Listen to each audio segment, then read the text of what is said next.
জয় হিন্দ বন্ধুরা, আমি দীপঙ্কর মন্ডল। আপনারা দেখছেন নবান্ন নিমন্ত্রণ। আপনাদের সবাইকে স্বাগত। বন্ধুরা, এই ভিডিও যখন তৈরি করছি এই মুহূর্তে নিউ টাউনের ওয়েস্টিন হোটেলে নির্বাচন কমিশনের ফুল বেঞ্চ তারা বৈঠকে বসেছে রাজ্য প্রশাসনের শীর্ষ কর্তাদের সঙ্গে, শীর্ষ আমলাদের সঙ্গে। খানিকক্ষণ আগে বৈঠক হয়ে গিয়েছে 8টি রাজনৈতিক দলের। সেখানে কংগ্রেস, সিপিআইএম, আপ, বিজেপি, ফরওয়ার্ড ব্লক, 8টা যারা নির্বাচিত দল আর কি, অনুমোদিত দল তারা ছিল। তাদের সঙ্গে কথা হয়েছে। কি কথা হয়েছে না হয়েছে দু এক লাইন নিশ্চয়ই জানাবো। তবে আগে একটা ভিডিও দেখে নেব। তার আগে জানাবো যে জ্ঞানেশ কুমার, যিনি মুখ্য নির্বাচন কমিশনার, জাতীয় নির্বাচন কমিশনার, তিনি কিন্তু উদম খিস্তি করছেন, মানে তুমুল ভৎসনা করছেন রাজ্য প্রশাসনের একদম শীর্ষ কর্তাদের। এডিজি আইন শৃঙ্খলা বিনীত গোয়েল, অভয়াকাণ্ডে যার নাম জড়িয়েছিল, তাকে তো একদম মানে যা তা করে শুইয়ে দিয়েছেন।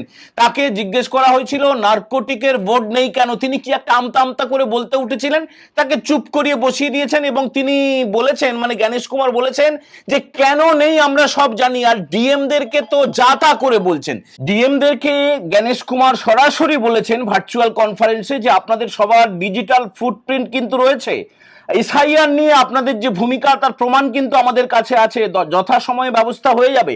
দেখুন, আর 24 ঘন্টা পরে কিন্তু সুপ্রিম কোর্টে এই এসআইআর সংক্রান্ত মামলা রয়েছে, যেটা নিয়ে তৃণমূলের বিরাট ক্ষোভ। তৃণমূল কংগ্রেস কি করবে না করবে বুঝতে পারছে না।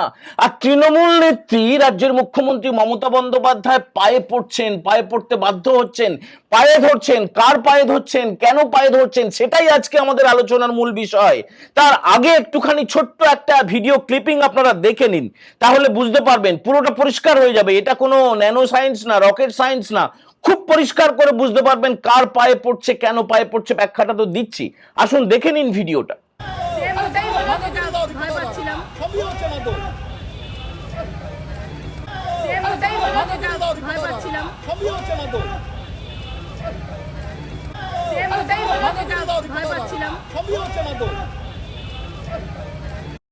কে ঢুকলো বলুন তো? ঢুকলো তৃণমূলের যিনি রাজ্যসভার সাংসদ হতে চলেছেন, রাজীব কুমার।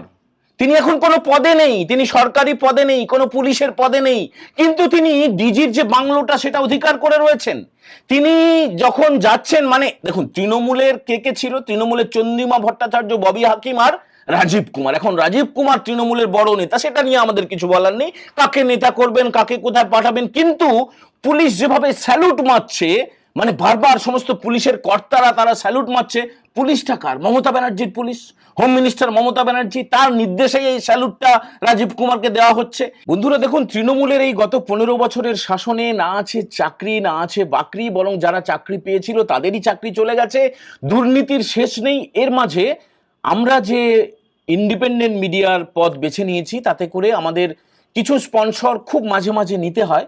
একটা অফিস চালাতে গেলে কারো না কারো সাহায্য নিতে হয়। এটা কিন্তু কারো থেকে কোনো অনৈতিকভাবে সাহায্য নয়। একটা ছোট্ট বিজ্ঞাপনের বিরতি নেব, তারপরে আমরা ফিরে আসছি। বাড়তি আয় করতে কে না চায়, আর বাড়তি আয় করার জন্য ট্রেডিং হচ্ছে অন্যতম ভালো রাস্তা, মানে বিকল্প রাস্তা বলতে পারেন। এই যে রাকেশ ঝুনঝুনওয়ালা, বিজয় কেডিয়া, এদের নাম আপনারা শুনেছেন। এরা কিন্তু প্রশিক্ষিত, এরা পেশাদার, এরা এদের জীবনে সাফল্য এনেছেন ট্রেডিং এ, মানে শেয়ার বাজারে বিনিয়োগ করে। তো আজকে আপনাদের আমরা একটা নতুন ট্রেডিং অ্যাপের সন্ধান দেব, যার নাম, সমস্ত কিছু বিস্তারিত আপনাদেরকে বলবো। আপনারা একটু অপেক্ষা করুন। দেখুন, আজকে যে ট্রেডিং অ্যাপটার কথা বলবো সেটার নাম হচ্ছে পকেট ব্রোকার।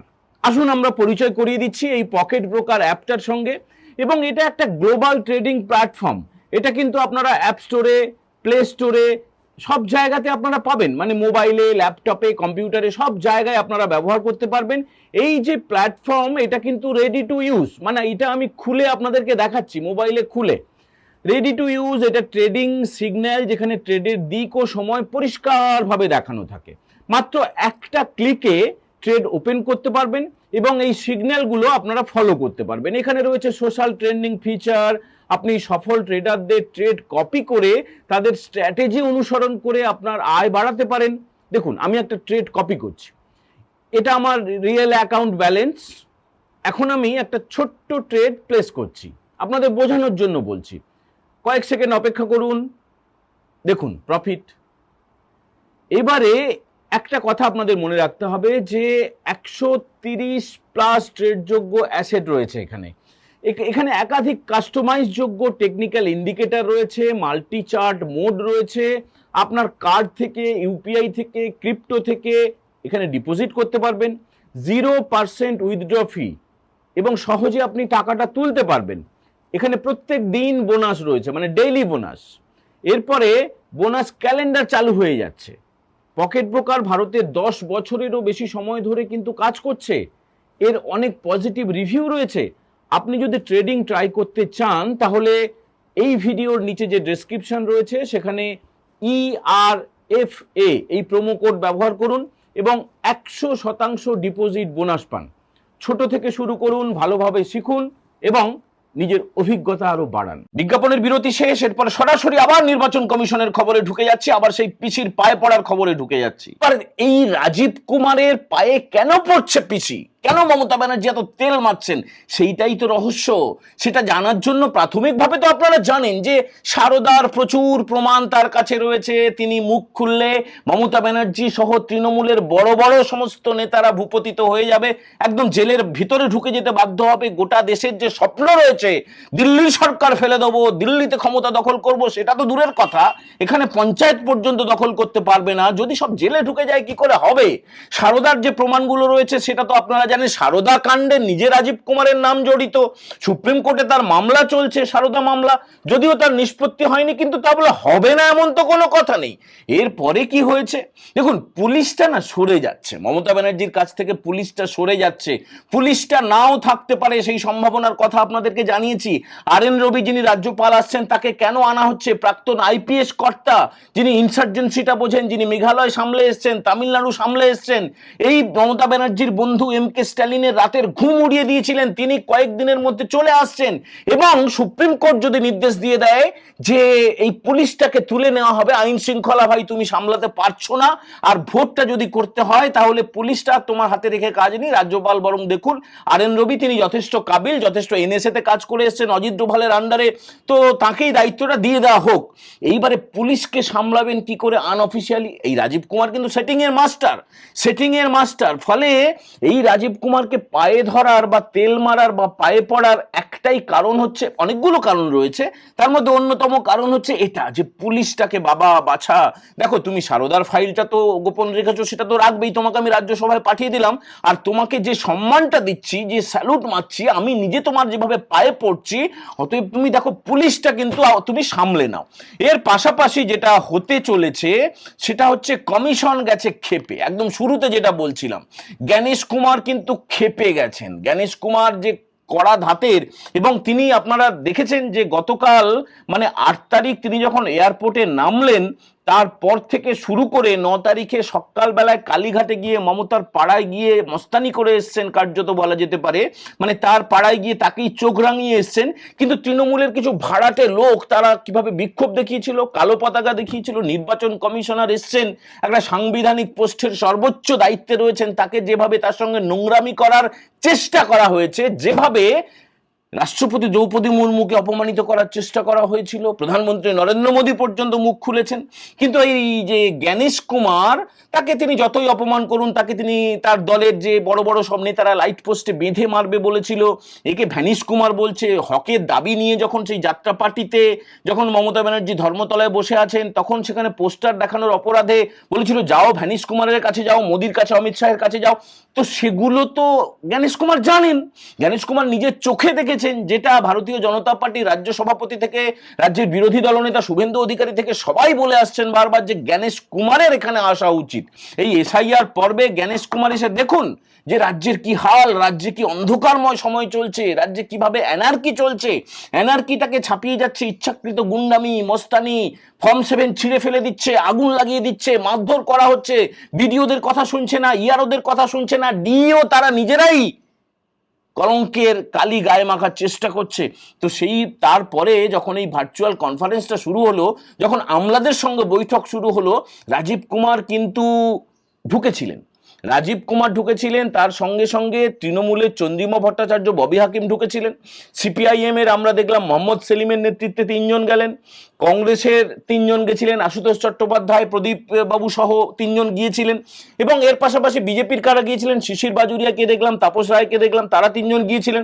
সমস্ত রাজনৈতিক দলের নেতারা গেলেন, তাদের সঙ্গে বৈঠক হলো। চন্দ্রিমা ভট্টাচার্য কিছুটা কুৎসিতভাবে চিৎকার করার চেষ্টা করেছিলেন এবং তাকে কিন্তু থামিয়ে দিয়েছেন আরো ততোধিক চিৎকার করে, বলেছেন আপনি চুপ করুন এবং আপনি আপনার গলা নামিয়ে কথা বলুন। এটা কোনো পাড়ার রক নয়, আপনি আপনার দলের কোনো মিটিং নয় যে আপনার অনুগত ভৃত্যদের সামনে চিৎকার করবেন।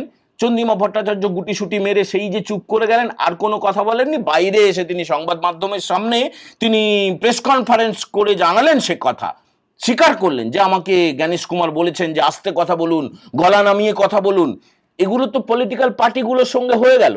সিপিআইএম, বিজেপি, কংগ্রেস সবাই বলল যে 1 দফা থেকে 2 দফা আমরা ভোট চাই, ওই আগের মতো নকশা করে 8 দফার ভোট আমাদের দরকার নেই, 2 দফায় হোক বড় জোর ভোট, সেটা পরের কথা, সেটা কি হবে না হবে নির্বাচন কমিশন নিশ্চয়ই ঘোষণা করবে।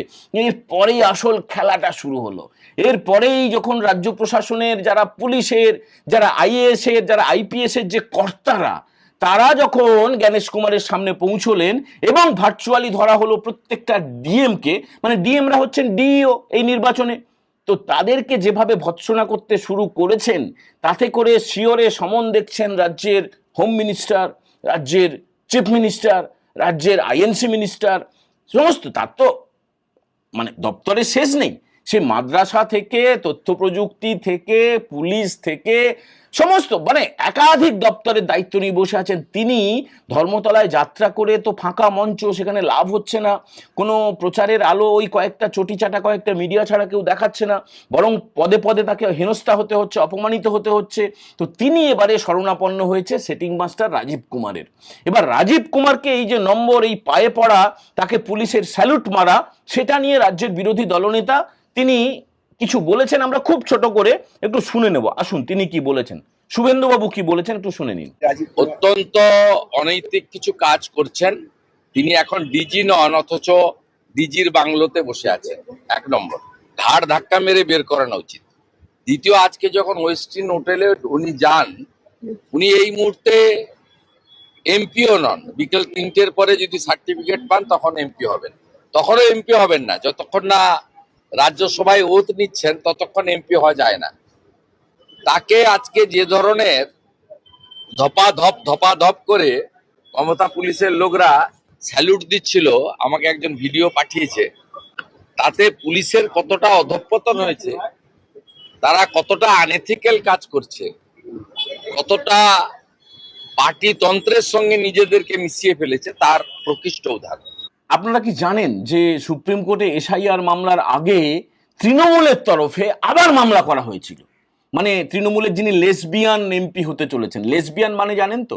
লেসবিয়ান মানে হচ্ছে কোনো মহিলা যখন মহিলাদের প্রতি আকৃষ্ট হন যৌনভাবে, তখন তাকে লেসবিয়ান বলা হয়। লেসবিয়ানটা এখন বৈধ হয়ে গেছে, ভারতের আইন তাকে স্বীকৃতি দিয়েছে। গে কাকে বলা হয়? পুরুষরা যখন পুরুষের প্রতি আকৃষ্ট হয়, এইভাবে বিভিন্ন টার্ম রয়েছে। তো একদম স্বীকৃত লেসবিয়ান মানে ঘোষিত লেসবিয়ান হচ্ছেন মেনকা গুরুস্বামী। দেখুন, তার পড়াশুনো, তার মেধা, তার আইনের জ্ঞান, এগুলো নিয়ে আমরা কোনো কথা বলছি না, কিন্তু তিনি যেটা ঘোষিতভাবে স্বীকার করেছেন, তিনি একটা মহিলার সঙ্গে থাকেন, লিভ টুগেদার করেন এবং তিনি নিজেকে লেসবিয়ান বলে গর্বিত বোধ করেন। যদিও মুসলিমদের তরফে বা বেশ কিছু গোঁড়া খ্রিস্টানদের তরফে বা সনাতন হিন্দুদের তরফেও এই যে গে, লেসবিয়ান, এই সমস্ত ব্যবস্থাকে আমরা ঠিক চোখে দেখি না। মানে সামাজিকভাবে বিষয়টা ঠিক নয় বলে যারা ধর্মীয়ভাবে আচার রীতিনীতি মানেন, তারা এটাকে ঠিক মনে করেন না।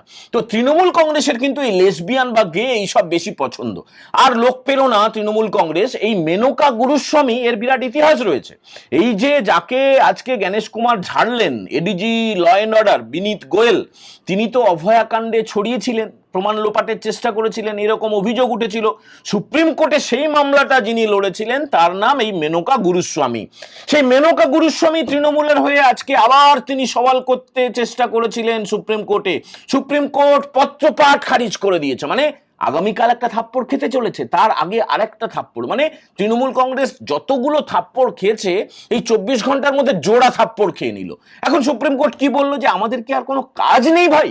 খালি পশ্চিমবঙ্গের ওই এসআইআর আমরা তো বলেই দিয়েছি যে বিচার বিভাগীয় কর্তাদের, বিচার বিভাগীয় অফিসারদের আন্ডারে, তাদের পর্যবেক্ষণে, তাদের অধীনে হবে এই এসআইআর এর কাজ। যে বাকি 60 লক্ষের বেশি নাম অ্যাডজুডিকেশনের মধ্যে রয়েছে, সেই নামগুলো বিচার করবেন বিচার বিভাগের কর্তারাই।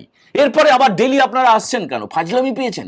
সুপ্রিম কোর্ট এই মামলাটা গ্রহণ করেনি, এবং কেন করেনি তার পেছনে তো যথেষ্ট কারণ রয়েছে। তৃণমূলের কি উদ্দেশ্য ছিল? তৃণমূলের এখনো পর্যন্ত শেষ চেষ্টাটা ছিল যে সেই 2024-এ যে লোকসভা ভোট হয়েছিল, সেই যে ভুয়া ভোটার, মৃত ভোটার, স্থানান্তরিত ভোটার, অনুপ্রবেশকারী যে তালিকাটা ছিল, মানে যেগুলো এসআইআর এ বাদ হয়ে গেছে ইতিমধ্যে প্রায় 60 লাখ অ্যাডজুডিকেশন, সমস্ত মিলিয়ে একটা ভোট হোক, সেই ভূতেরা আবার ভোট দিক এই 2026-এ, তাহলে ড্যাং ড্যাং করে তৃণমূল জিতে যাবে। কিন্তু সেই চেষ্টাটা একদম জলে পড়ে গিয়েছে। বন্ধুরা, আমাদের এই এপিসোড কেমন লাগলো আপনারা কমেন্ট করে অবশ্যই জানাবেন, এবং ভালো লাগলে একটু লাইক করে দেবেন, বন্ধুদের সঙ্গে শেয়ার করতে ভুলবেন না। যারা প্রথমবার দেখছেন, নবান্ন নিমন্ত্রণ চ্যানেলটা সাবস্ক্রাইব করে বেল বাটনে প্রেস করে দেবেন। সবাই ভালো থাকবেন। আজকের মতো এই এপিসোড আমরা এখানেই শেষ করছি। জয় হিন্দ, বন্দে মাতরম।